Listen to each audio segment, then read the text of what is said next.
Alrighty, welcome back, everyone. We just talked about the Big Ten Media Days, and Anthony, that is definitely something that USC and UCLA are going to have to adapt to. There's no two ways about that. Those offenses are a little bit more spread out and less Big Ten type offenses. They were mainly brought in because of everything else they bring. They are incredible academic. Universities obviously have really strong research funds. So, from a football perspective, it's going to be a little bit of a tough stretch for USC and UCLA getting into this conference, but I think on the other side of things, you get plenty from those two, that's for sure.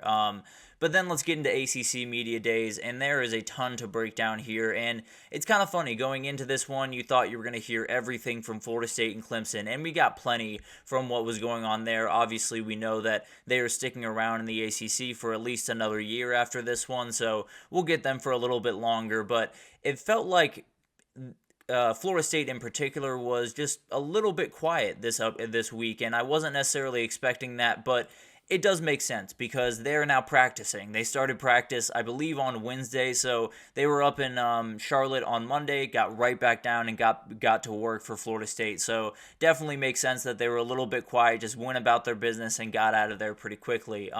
Jim Phillips made discuss or talked about the ongoing cases between Florida State and Clemson. Said they were disappointing and distracting to the other universities in the conference, and frankly, I would agree, but I don't think they necessarily mind being distracted by now if it means they can get into another conference here down the road, which we'll get here into in a second. But also some other people that made noise. Dabo Sweeney's just always going to make noise. Every time he's at a podium, he's going to say something that is going to make someone mad. He talked about his anti-portal perception, and he said, "I'm not anti-portal. I'm pro young men, talented young men that believe in our team, believe in me, that believe in Clemson." And I've gone back and forth on this about a million different times. I tend to believe that he is going about this the wrong way. I think the portal has to be used in today's age if you want to compete for national titles year over year with all of the turnover that happens in a program.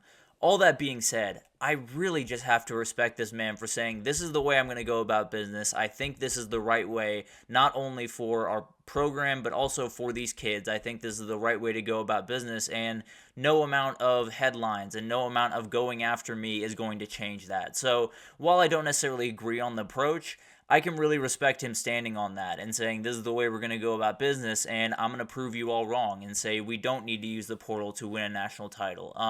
But then on the Florida State side, DJU absolutely is going to be the talk of the town. He wasn't at media days, but once they got back to Tallahassee, he's been making some noise in early parts of practice. It sounds like he's just being very efficient, and that's really all you need from this kid. That was the big worry that I had from him was can he be accurate enough on a consistent enough basis for this team to win the games that they need to win down the stretch? And if he's doing it in practice early on, then maybe he's a really dangerous player and can have a really good season for Florida State. So it's one of those things that I've been a little bit hesitant for him, but the ceiling is super high. There's no two ways about that, and absolutely can be that dude.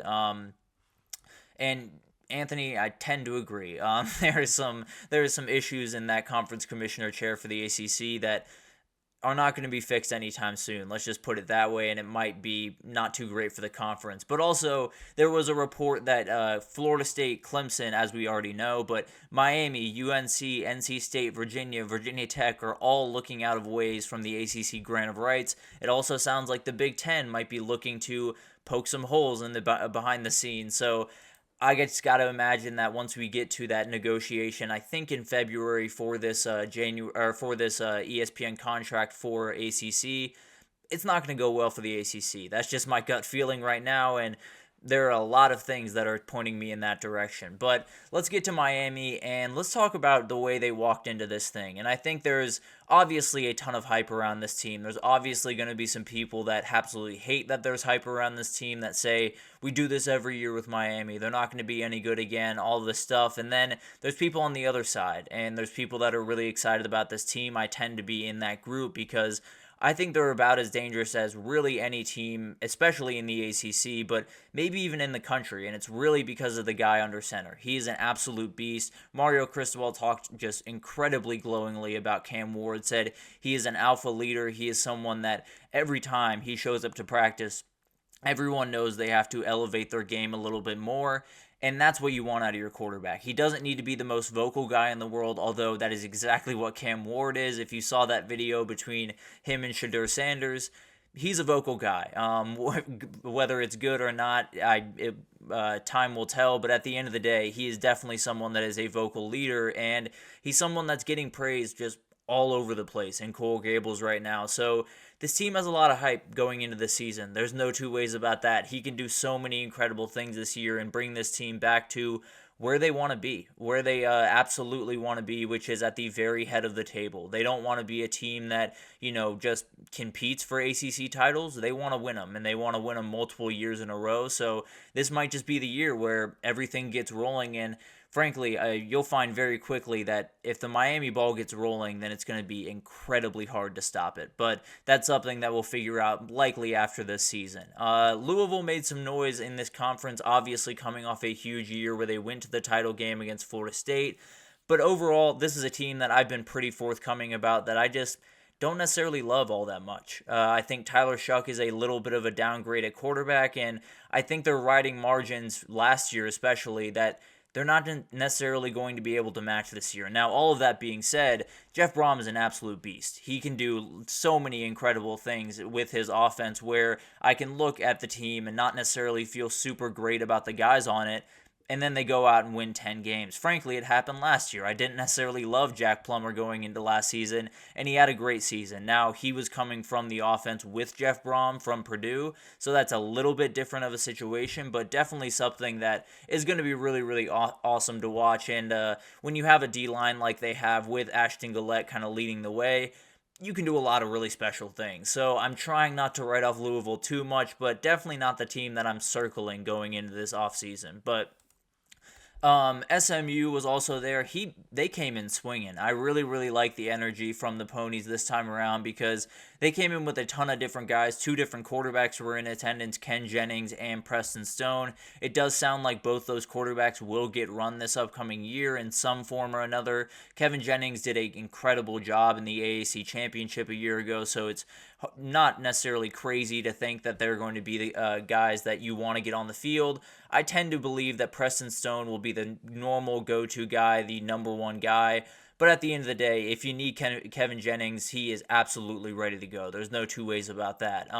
They're coming off, a CFP 25 finish, a really, really good quarterback in Preston Stone, a strong defense, a manageable schedule. All of the stuff is really going in SMU's direction. And frankly, I keep coming back to that Florida State game in Dallas. If they win that game, this entire conference is turned on its head, and it's one that they can win. I almost promise you that. So it's going to be really, really interesting to watch that one unfold. Obviously, Preston Stone is a huge part of this program and is going to be the guy that when you look back at this year for SMU, and if they win 9-10 games, you're going to look at Preston Stone's numbers and just be absolutely flabbergasted by what he was able to do this year. But among Preston Stone, we also had some other veteran quarterbacks that made some waves throughout this because it didn't matter who you were at this conference, whether it was Preston Stone or Haynes King or Kyron Drones. They all came in saying, we want to attack this conference and we expect to win this conference. That's just the reality. We are not afraid of this conference anymore because frankly, there's an open seat at the top. I agree that, Florida State is coming in as the reigning champions and Clemson is coming in as the team that has dominated for the last decade. I don't see either of them as firmly sitting on that top seat. Now, both of them absolutely have the most claim to that top seat. There's no two ways about that, but there's an opening here for a number of teams to make some noise, and especially if Clemson and Florida State are finding their way out, you would be in a position where you could garner a lot of power moving forward in the ACC, at least over the next little bit while the ACC is still a thing, but that's beside the point. We had Kyron Drones there. Him and Brent Pry were very, very honest and simple about what they wanted this season. They want to win an ACC title, and it would be disappointing if they didn't. And I absolutely love that energy. That is absolutely what you need out of Blacksburg right now because it's no longer time to build out. It's no longer time to, put the pieces together and make sure you're in the good shape. You have it all, and you have tons of guys from returning a year ago, and it's time to attack this conference. So really, really love the aggression from that. Also, another really cool thing that I've noticed across pretty much every single media days is guys getting asked about this college football 25 game, being in it, how cool that is, and it's always awesome to see the emotion from these guys when they get that news and they kind of just realize that it's all reality being in that game. It's been really cool to see all the reactions from those guys and some of the quotes that they've had. But overall, the ACC, maybe it wasn't quite as explosive as we thought, but it definitely gave us plenty. There's no two ways about that. It gave us, Florida State and Clemson are staying put for the time being, but once they leave, they might just be pulling a ton of other guys with them. So that'll obviously be really, really interesting to watch and something that we'll definitely unpack as the season goes on. But right now, we're going to take our second break, and when we come back, we're going to talk about the season ahead, and I'm going to make my picks, all of my picks next week, so definitely tune in for those shows. But I'm going to unload on you guys for a second here about how this is the most unpredictable season I have seen in my lifetime, although it's not been that long. But overall, this is one of those seasons that I just cannot get a beat on for the life of me. So I'll break down exactly what I mean right after this. So stick with us.